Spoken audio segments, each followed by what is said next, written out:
Astrologer Ramakrishna Ghosh.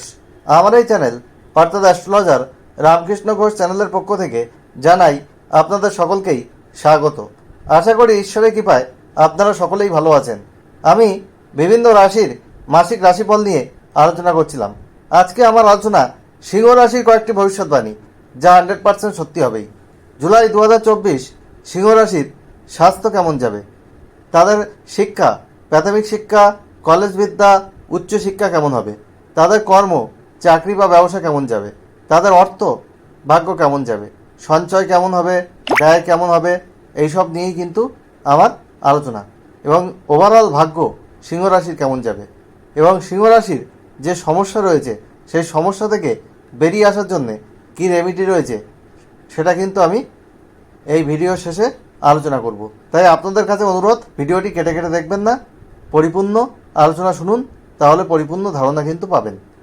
আর ভালো লাগলে অবশ্যই ভিডিওটিতে লাইক, কমেন্ট, সাবস্ক্রাইব, শেয়ার করে সবাইকে দেখার সুযোগ করে দেবেন। বেল আইকনে প্রেস করে রাখবেন যাতে নতুন ভিডিও আপলোড হওয়ার সাথে সাথে আপনাদের কাছে একটা নোটিফিকেশান পৌঁছায়। যাই হোক, আমি সিংহ রাশি নিয়ে আলোচনা করছি।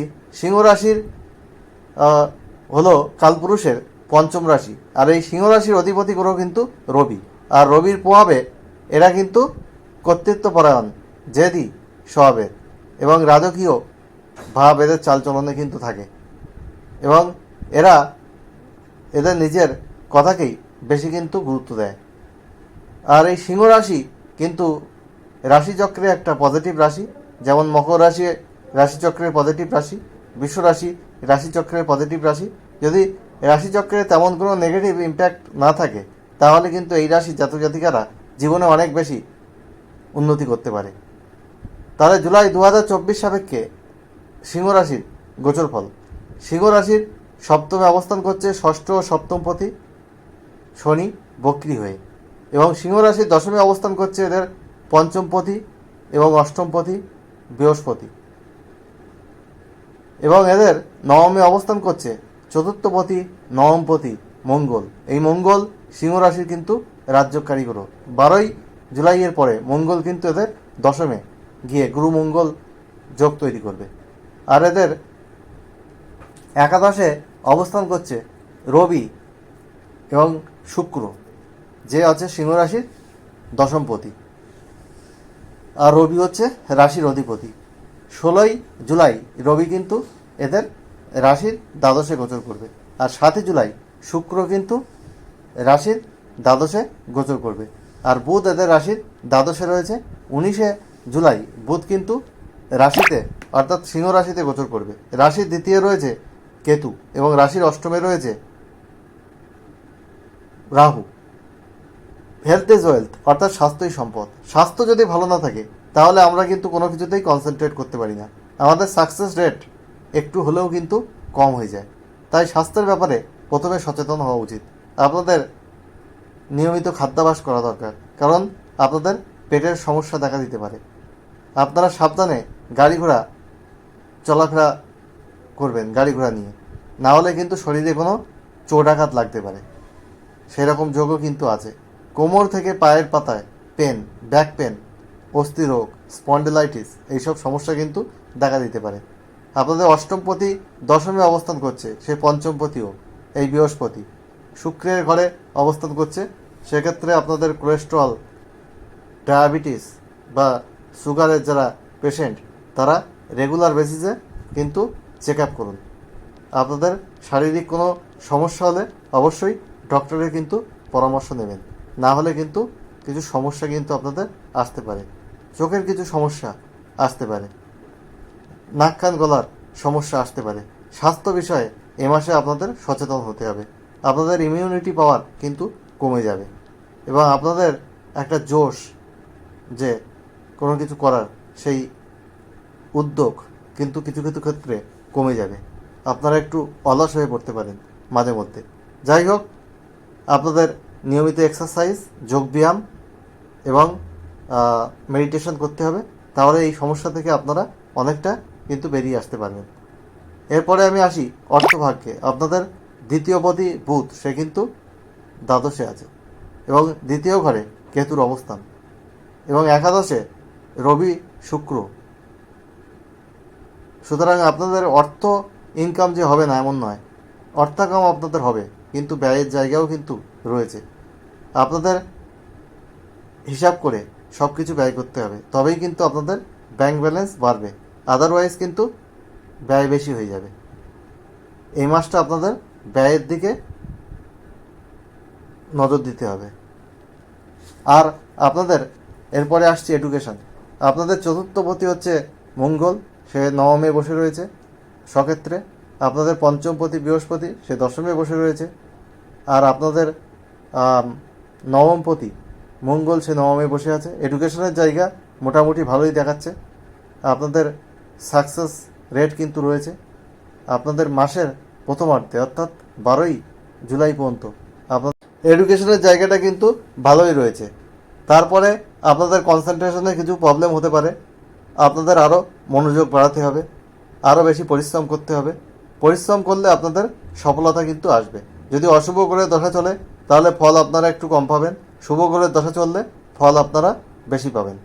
যাই হোক, এডুকেশন মোটামুটিভাবে শুভ বলা যাচ্ছে। এবার কর্মের জায়গা আসি। যারা আপনারা চাকরি করছেন তাদের কর্মের জায়গা মোটামুটিভাবে স্টেবল। যারা ব্যবসা করছেন তাদের ব্যবসার জায়গাও মোটামুটিভাবে স্টেবল। তবে আপনারা যেটা করছেন সেখানেই কিন্তু কনসিস্টেন্সি বজায় রাখুন। আপনারা নতুন কোনো উদ্যোগ নেওয়ার চেষ্টা করবেন না। কর্ম হোক, চাকরি হোক, ব্যবসা হোক, এসব ক্ষেত্রে কিন্তু কোনো নতুন উদ্যোগ না নেওয়াই ভালো। আর আপনাদের মাসের প্রথমার্ধে যারা বেকার যুবক যুবতী চাকরির জন্য চেষ্টা করছেন তাদের কিন্তু কর্মপ্রাপ্তির কিন্তু জায়গা রয়েছে। আপনারা চেষ্টা চালিয়ে যান, কর্মপ্রাপ্তি আপনাদের হবে। 16ই জুলাইয়ের পরে রবি আপনাদের দ্বাদশে চলে যাচ্ছে, তখন আপনাদের চাকরি পেতে একটু সমস্যা কিন্তু হতে পারে। কিন্তু মাসের প্রথমার্ধ আপনাদের চাকরি প্রাপ্তির জন্য ভালো সময়। আর ব্যবসা যারা করছেন তাদের ব্যবসার জায়গায় একটু খেয়াল রাখতে হবে। মুনাফা আপনাদের সবসময় যে মনের মতো আসবে এমন নয়। আর আপনারা যদি পার্টনারশিপ বিজনেসের সাথে যুক্ত থাকেন তাহলে সে বিষয়ে সতর্ক থাকতে হবে। আর এ বিষয়ে এই মাসে কোনো বাড়তি বিনিয়োগ, বাড়তি কোনো উদ্যোগ না নেওয়াই কিন্তু ব্যবসার ক্ষেত্রে হোক বা চাকরির ক্ষেত্রে হোক সেটা শ্রেয় বলে আমার মনে হচ্ছে।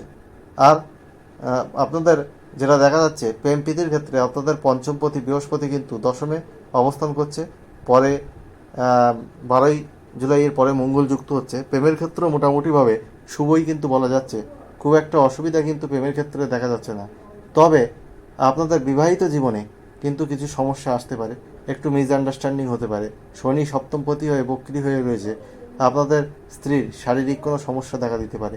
স্ত্রীর শারীরিক বিষয়ে আপনাদের সতর্ক থাকতে হবে। আর আপনাদের বোঝাপড়া করে চলতে হবে স্ত্রীর সঙ্গে। আর একে অপরকে বুঝতে হবে, গুরুত্ব দিতে হবে, সময় দিতে হবে, তবেই আপনাদের বিবাহিত জীবন কিন্তু শুভ হওয়া সম্ভব। আর আপনারা যারা বিভিন্ন সমস্যার মধ্যে আছেন, মামলা মকদ্দমা এইসব বিষয়ের সঙ্গে আছেন, সেইগুলো যদি কোর্টে আপনাদের বিরুদ্ধে রায় যেতে পারে। তাই কোর্টের বাইরে আপনারা এইসব মামলা মকদ্দমার নিষ্পত্তি করে নিতে পারেন। মামলা মকদ্দমা আপনাদের আসতেই পারে যদি হরস্কোপে কোনো অশুভ যোগ থেকে থাকে। অষ্টমে রাহু কিন্তু অনেক সময় দুর্ভাগ্য দেয়, এটা আপনাদের কিন্তু জানতে হবে। অষ্টমে রাহু রক্তপাত বা শরীরে কোনো অপারেশন এসব কিন্তু দেয়, বা ছোটোখাটো অ্যাক্সিডেন্ট এগুলো দিয়ে থাকে। এবং নবমে মঙ্গল আপনাদের 12ই জুলাই পর্যন্ত থাকছে। সেই সময় আপনারা ভাগ্যের সাপোর্ট পাবেন, কিন্তু 12ই জুলাইয়ের পরে ভাগ্যের সাপোর্ট কিন্তু আপনারা অতটা পাবেন না। এই হলো আপনাদের ওভারঅল রাশিফল জুলাই 2024 কেমন যাবে। আমি হচ্ছে well qualified astrologer, GATE NET SET qualified engineering কলেজের প্রফেসর। আর আমি আছে কম্পিউটার সায়েন্সে পিএইচডি। মাল্টিপল প্রফেশনের সাথে আমি এই প্রফেশনকে সততার মাধ্যমে এগিয়ে নিয়ে গেছি। অ্যাস্ট্রোলজি আমার নেশা, পেশা। আর আপনাদের যদি ভালো লাগে আপনারা আমার থেকে অনলাইন কনসালটেন্সি নিতে পারেন। অন্য অন্য অ্যাস্ট্রোলজার যা ভিজিট নেয় তার 5 ভাগের 1 ভাগ। চেম্বারে এসে আমার থেকে কনসালটেশন নিতে পারেন। চেম্বারে অনেক কম পয়সা, অনলাইনে একটু বেশি। আর খুব বেশি তারতম্য নেই, তবে একটু বেশি আছে। যাই হোক, আমি কিন্তু অন্য অ্যাস্ট্রোলজারের মতো হ্যান্ড রিটেন রিপোর্ট সফটওয়্যার থেকে প্রিন্ট করে দিই না, আর ডিটেল সফটওয়্যার থেকে প্রিন্ট করে রিপোর্ট দিই না, হ্যান্ড রিটেন সব কিছু লিখি এবং সেখানে কিন্তু আমি লিখে ডিটেলস অ্যানালিসিস করে আপনাদেরকে দিই। চেম্বারে আসলে 1 ঘন্টা টাইম লাগবে, আর অনলাইনে করলে আপনারা পিডিএফ করে আপনাদের হোয়াটসঅ্যাপে আমি পাঠিয়ে দেবো, বা মেল আইডি থাকলে মেলেও পাঠিয়ে দিতে পারবো, কোনো অসুবিধা নেই। তাছাড়া একটা কোয়েশ্চেন ফ্রিতে আমার কাছে করতে পারেন, date of birth, time, place দিয়ে। তবে আপনাদেরকে ওয়েট করতে হবে, ফার্স্ট কাম ফার্স্ট সার্ভ বেসে এই সার্ভিস প্রোভাইড করি, অনেকে লাইনে থাকে। তবে আপনারা যদি ওয়েট করেন, আপনাদের কোশ্চেনে আনসার আপনারা পেয়ে যাবেন, একটা কোশ্চেনে আনসার। আর আপনারা এই জুলাই 2024 আপনাদের যে সমস্যা রয়েছে, সেই সমস্যা থেকে বেরিয়ে আসার জন্য অবশ্যই শনির বীজ মন্ত্র প্রতিদিন পাঠ করুন, সূর্যাস্তের পর 8 বার পশ্চিম দিকে মুখ রেখে। ওং প্রাম প্রিম প্রোম স শনিশ্চরায় নমঃ। আর আপনারা বুধের বীজ মন্ত্র প্রতিদিন পাঠ করুন 5 বার। ওং ব্রাম ব্রিম ব্রোম স বুধায় নমঃ।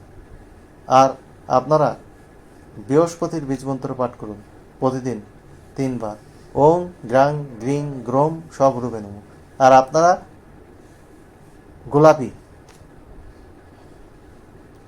লাল, হলুদ, সোনালি এইসব রং বেশি ব্যবহার করুন। ক্রিম, নীল, আকাশি, কালো, ধূসর রং কম ব্যবহার করুন, আপনাদের পজিটিভিটি অনেক বাড়বে।